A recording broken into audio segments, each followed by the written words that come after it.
My stepson handed me a $10,000 check, tapped me on the shoulder like I was a slow child, and told me it was more than a retired bookkeeper deserved. 1 year later, he was on his knees inside a 50-barrel fermenter, scrubbing yeast crust with a caustic hose, wearing a shirt that read Brewed Lies across the back in high-visibility orange, while a tour group snapped photos through the glass wall of the brewhouse. Every pint of my equity stout poured with a QR code stamped onto the label, and when you scanned it, your phone lit up with the federal docket number for United States versus Derek Calloway, all 9 counts, the guilty verdict, the sentencing memorandum, and the complete asset forfeiture order. I didn't just save my brewery. I turned his whole double cross into the flagship flavor. I'm Claire Calloway, 52 years old, and I spent 30 years as a senior bookkeeper for Hartwell Commercial Real Estate, a firm that managed 114 office suites across 3 counties.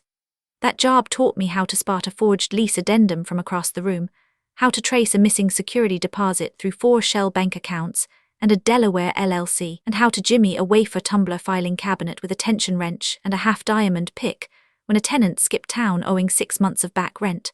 My late husband Jack was a structural engineer who spent 40 years designing retail buildings and who had a quiet, obsessive hobby, homebrewing.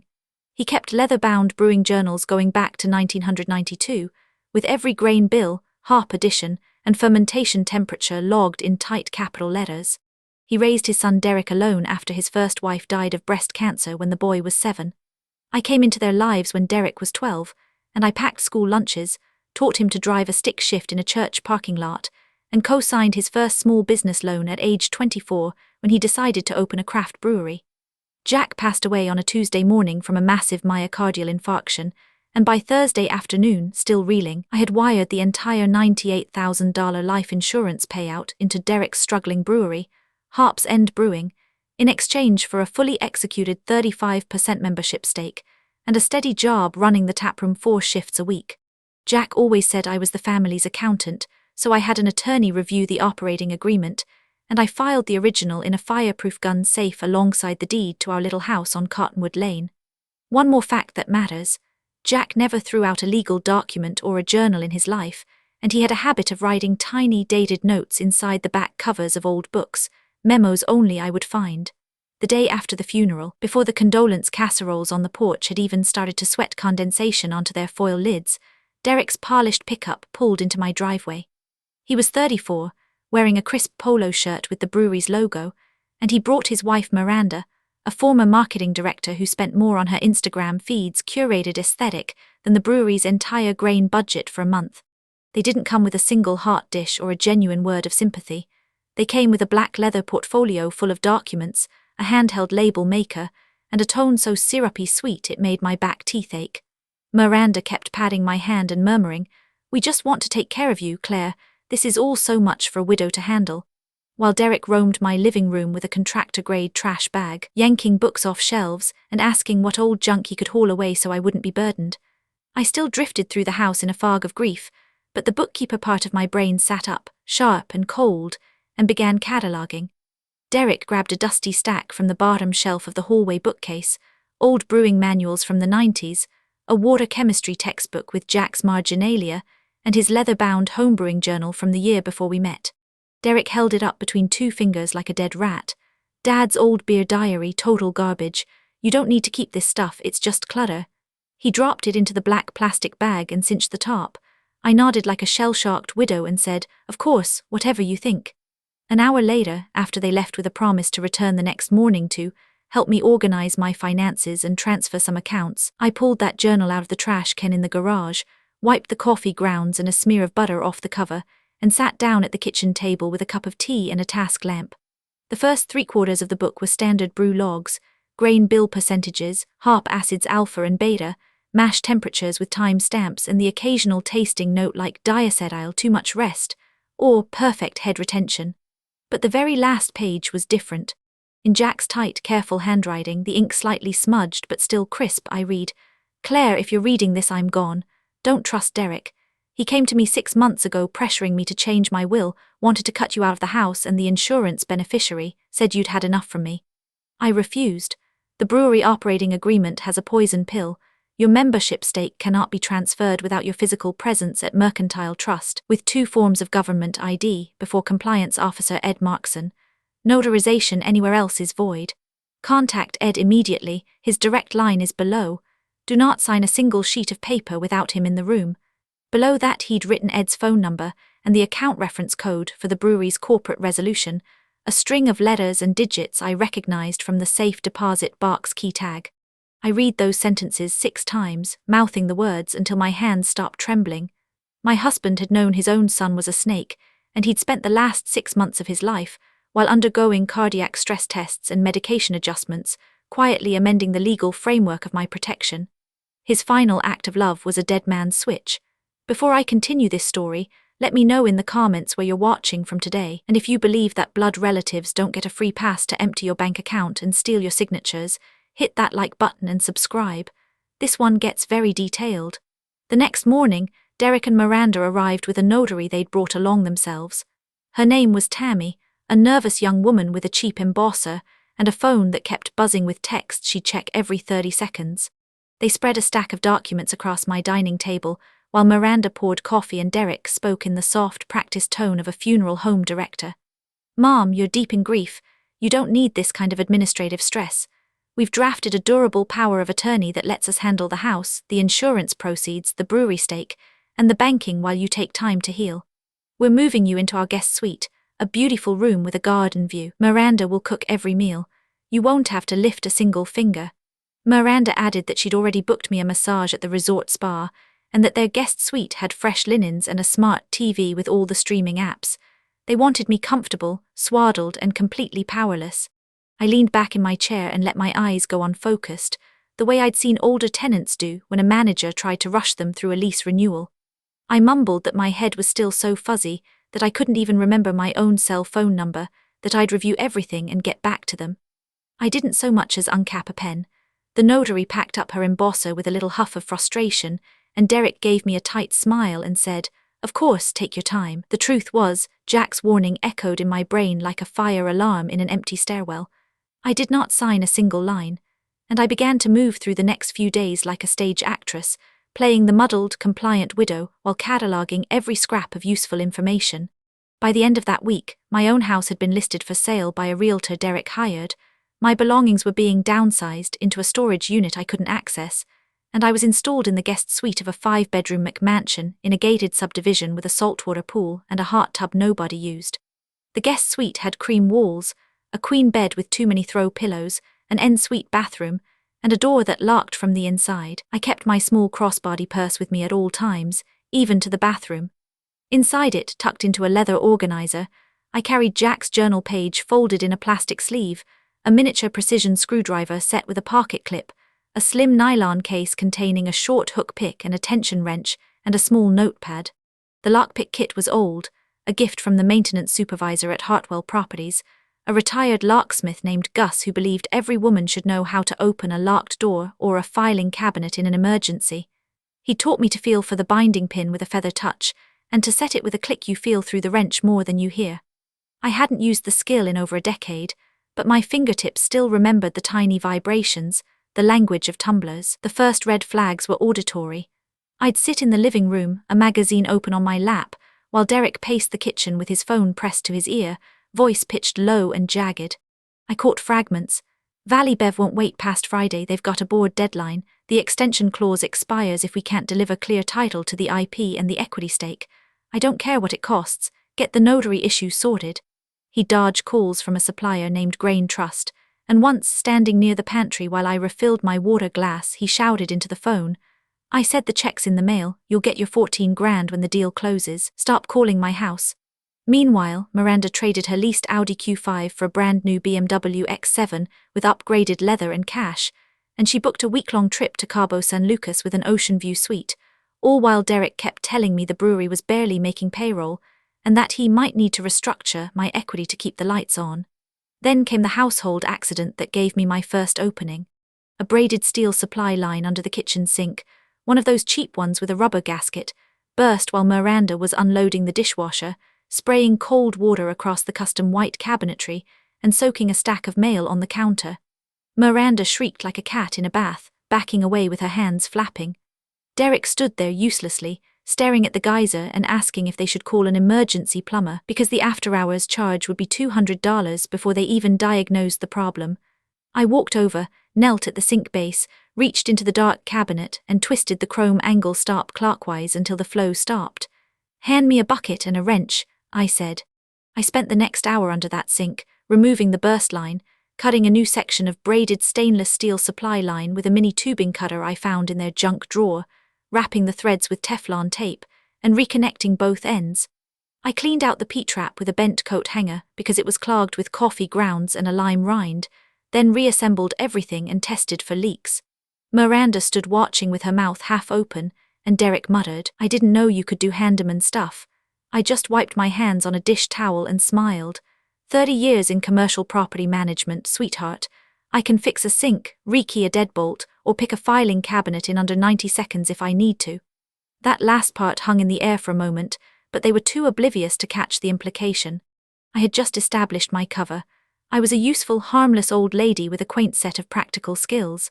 After that, I had a legitimate reason to roam the house with a small tool bag, claiming I was checking for other plumbing issues, loose outlets or noisy HVAC vents. Derek's home office was at the end of the upstairs hallway, behind a heavy door with a keypad lock. I'd glimpsed him punching in the code a few times from the corner of my eye while I was dusting the hallway baseboards. 8 digits, his birthday backward. One Wednesday afternoon, while they were both out at what Miranda called a lunch meeting with potential investors, I walked to that door, punched in the code, heard the small electric whir of the bolt retracting, and stepped inside, shutting the door behind me. The office was large, with a wall-mounted television, a Mac desktop, a color laser printer, and a tall Hans steel filing cabinet with 2 locking drawers. The lock was a basic wafer tumbler, the kind used on office furniture with 5 wafers. I knelt on the carpet, pulled the tension wrench and a half-diamond pick from my kit, and inserted the wrench into the bottom of the keyway, applying gentle clockwise torque. I inserted the pick and raked it gently across the wafers, feeling for the one that bound. The first click was soft but distinct, a tiny vibration in the wrench. The second and third set almost immediately. The fourth wafer was stubborn, and I had to pulse the tension a few times, listening with my fingertips until it gave. The plug rotated 45 degrees, and the top drawer slid open with a smooth glide. Inside, hanging file folders were labeled with a system that only a careful bookkeeper would appreciate: payroll tax, leasehold improvements, distributor contracts, alcohol license. But at the very back, a thick red-ruled folder labeled Claire Release Documents, with a sticky note that read Execution Copy for June 14 closing.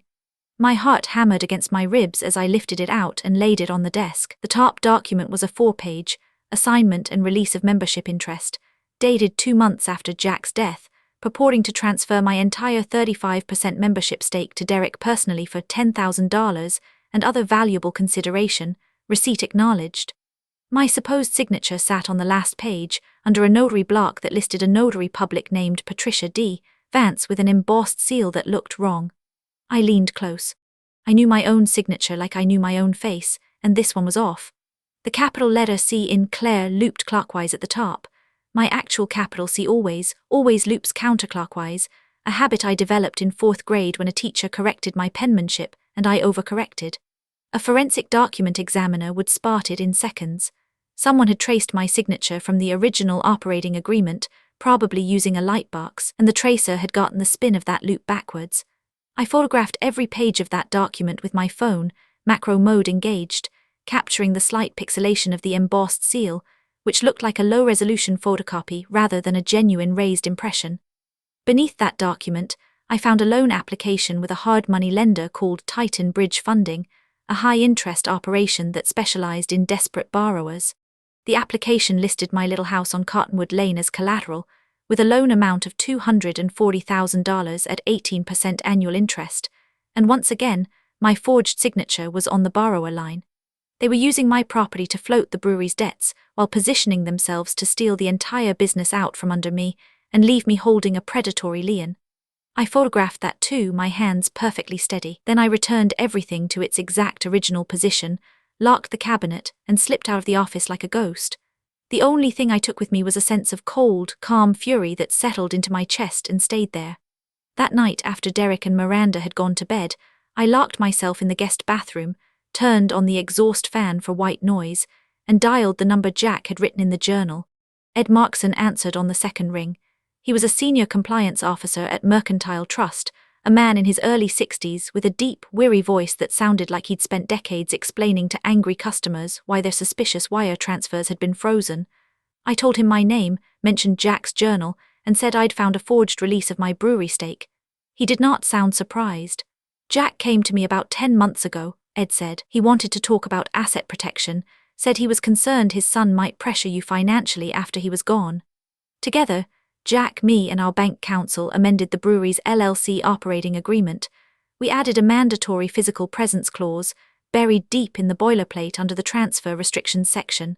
Any transfer of your membership interest requires you to appear in person at my specific branch office, to present 2 forms of unexpired government ID, and to sign before a bank notary while positioned directly in front of a security camera that records time-stamped high-definition video to an off-site server.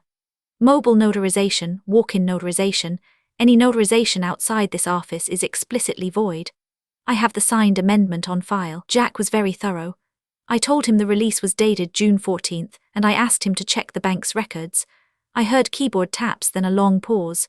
June 14th, we had one notarial act that entire day, a refinance closing for a client named Helen Weiss, logged at 3:15 p.m.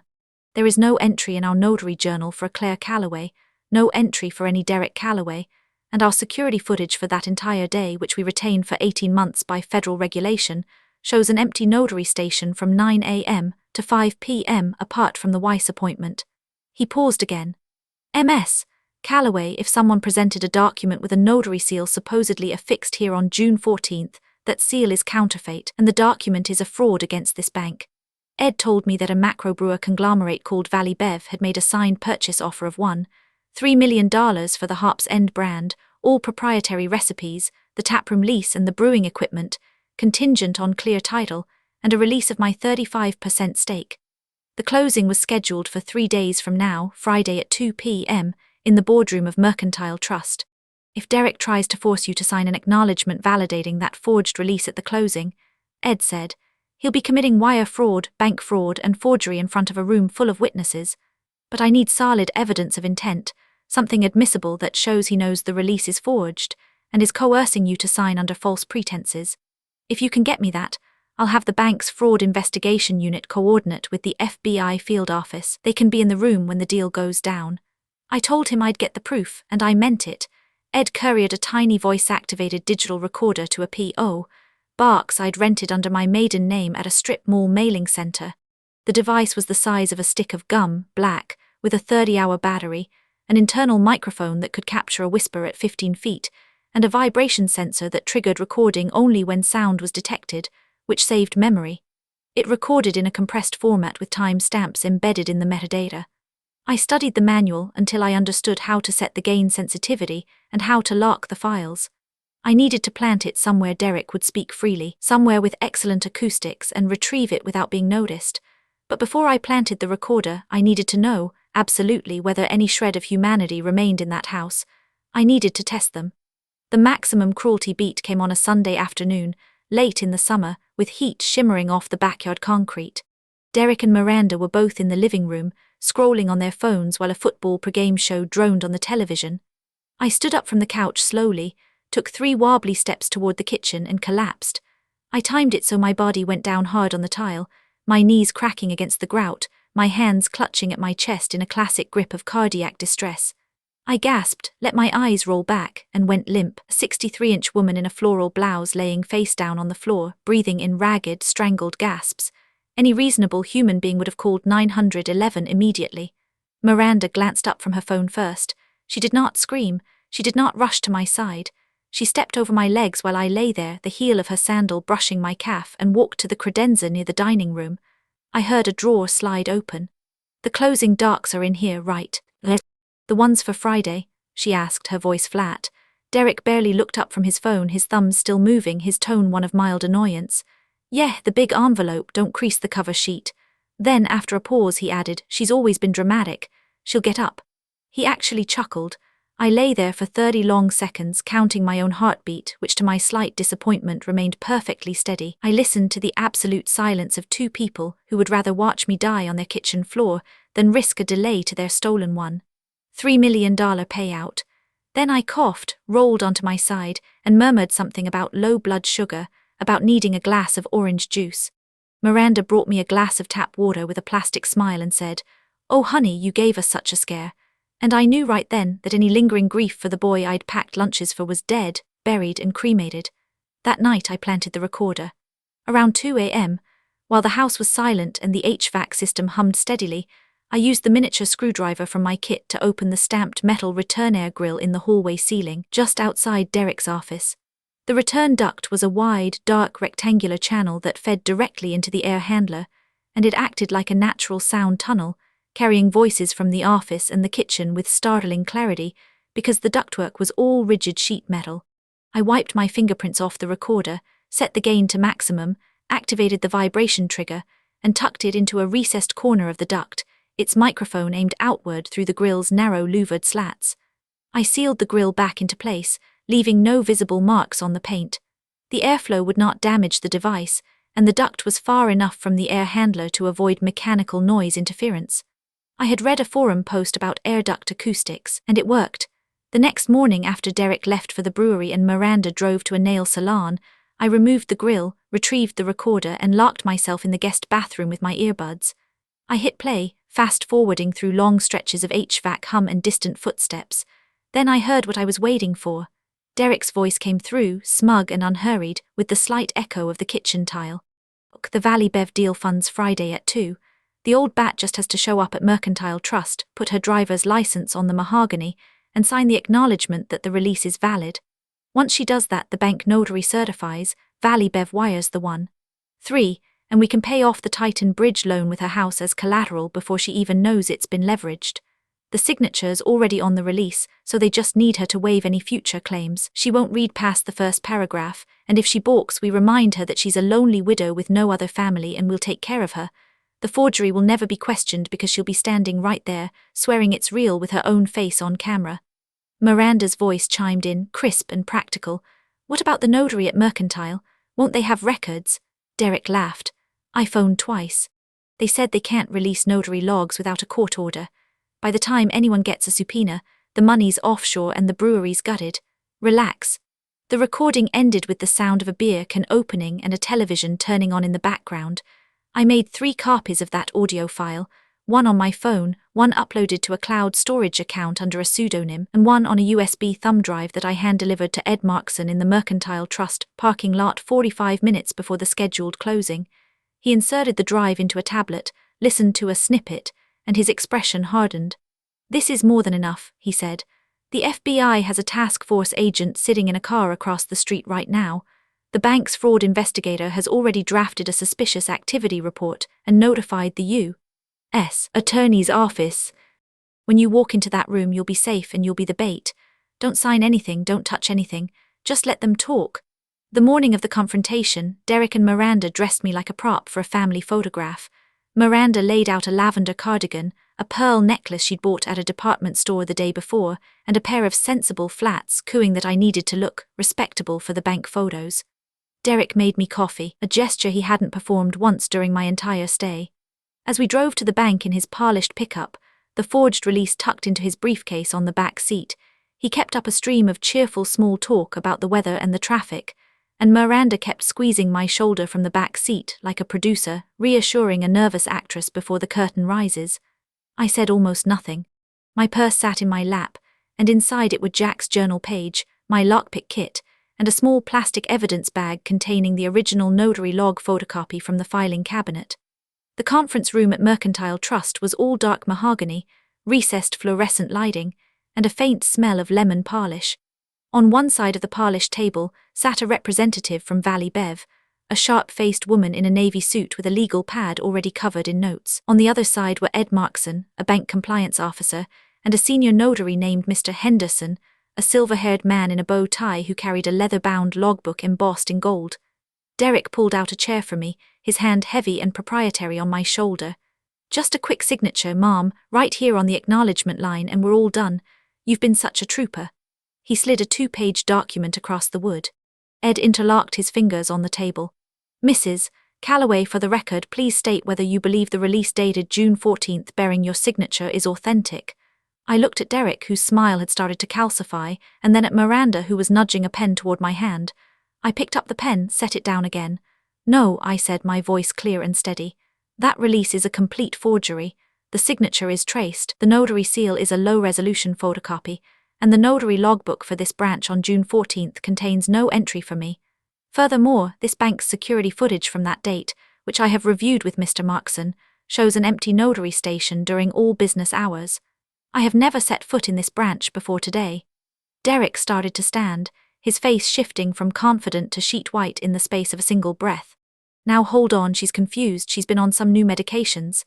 Ed tapped the tablet on the table. The wall-mounted monitor flickered to life, showing a split screen. On the left, a high-angle security camera view of the notary station on June 14th, the timestamp ticking in the corner, completely empty except for the back of a chair. On the right, a scanned image of the notary logbook for that date, the sole entry for Helen Weiss at 3:15 p.m., with a blank line directly below. Then Ed tapped again, and the audio file I'd handed him began to play, Derek's own voice filling the room. "The forgery will never be questioned because she'll be standing right there, swearing it's real." The Valley Bev representative closed her legal pad so fast a page tore. She looked at Derek with an expression of frozen professional disgust. "We are done here." She packed her laptop into her bag and walked out without another word. The $1.3 million deal evaporated like steam from a kettle. Before Derek could take 2 steps toward the door, 2 special agents from the FBI's white-collar crime division entered the room, badges clipped to their belts, hands resting on their sidearms. A third agent, a forensic accountant, carried a stack of federal seizure warrants. I later learned that Ed had pressed a silent alarm button under the table the moment Derek had produced the forged release, and the bank's fraud investigation unit had been coordinating with the local field office for over a week. The lead agent, a woman with close-cropped grey hair, recited the charges: wire fraud, bank fraud, forgery, identity theft, and conspiracy to commit money laundering. She Mirandized both of them before the cuffs were even fully on. As the agents led Derek past me, his face twisted into something ugly and unrecognizable, he snarled, "You'll regret this. You are nothing, you were never my mother." I didn't flinch. "I was your mother for 22 years, Derek. That's what makes this so sad." The legal aftermath moved with the grinding, methodical efficiency of a federal prosecution where every piece of evidence is airtight. The forensic document examiner from the U.S. Attorney's Office testified that the signature on the release was traced using a lightbox, that the pen pressure was uniform and robotic, and that the notary stamp impression lacked the microscopic raised texture of a genuine embossed seal. The notary whose name had been forged, Patricia D. Vance, submitted an affidavit confirming she had never notarized any document for any Calloway, and her seal had been reported missing 2 years prior. The hard money lender, Titan Bridge Funding, once they realized they had been tricked into accepting a forged collateral instrument on my house, filed their own criminal complaint for fraud and declaratory relief, and the judge granted an immediate order voiding the lien. Derek's attorney attempted to argue that the release was a clerical misunderstanding, but the voice recording and his own comfortable admission of the forgery destroyed any defense. The trial lasted 4 days. Derek was convicted on 8 felony counts and sentenced to 5 years in a medium-security federal correctional institution, followed by 3 years of supervised release, and he was ordered to pay restitution of the full fraudulent loan amount plus civil penalties. Miranda, who had supplied the photocopied notary stamp from a document customization website based in Estonia, received 2 years for conspiracy and perjury.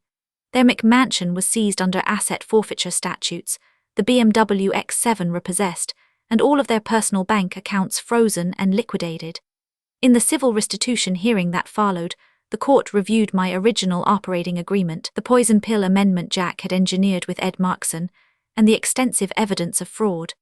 The judge ruled that Derek's fraudulent actions had irreparably breached his fiduciary duties, that the forged release was null and void ab initio, and that as the sole unimpaired member of the LLC, I was entitled to full ownership of all tangible and intangible assets of the brewery. That included the Hops end name, the trademark, all proprietary recipes, the taproom lease, the brewing equipment, the walk-in cooler, the keg inventory, and the award-winning brand identity. I walked out of that courtroom with a certified order in my hand, and the keys to a 50-barrel brewhouse in my purse, right next to Jack's journal. The first thing I did was rename the place. I hired a graphic designer, a woman in her 40s who specialized in small batch labels, and together we worked up a new logo, a harp cone wrapped in a broken chain, with the words Hops of Betrayal Brewing in bold serif type. The old Harp's End sign came down from the storefront, and I installed a neon version of the new logo in the taproom window. I kept the core recipes because the beer was genuinely good, Derek's one real talent, but I reformulated the flagship IPA to be brighter, more citrus-forward, a little more aggressive, and I developed a new beer that became the anchor of the entire operation. It's a velvety oatmeal stout, 7.2% ABV, with notes of dark chocolate, cold brew coffee, and a faint smoked malt finish that lingers on the back of the tongue. I named it Equity Stout. The label is a rich indigo with gold foil accents, and right beneath the name, in dark heat transfer ink that blends with the bottle glass until you tilt it toward the light, there's a QR code. Point your phone at that code and it opens the public federal court docket for United States v. Derek Calloway, complete with the indictment, the guilty verdict, the sentencing memorandum, and the civil judgment awarding me the brewery. I've watched customers sit at the bar, scan the code, read a few paragraphs, and then raise their pint glasses in a silent salute. It's become something of a tradition. As part of Derek's federal work release program and community service requirement, the judge approved a request I filed with the probation office.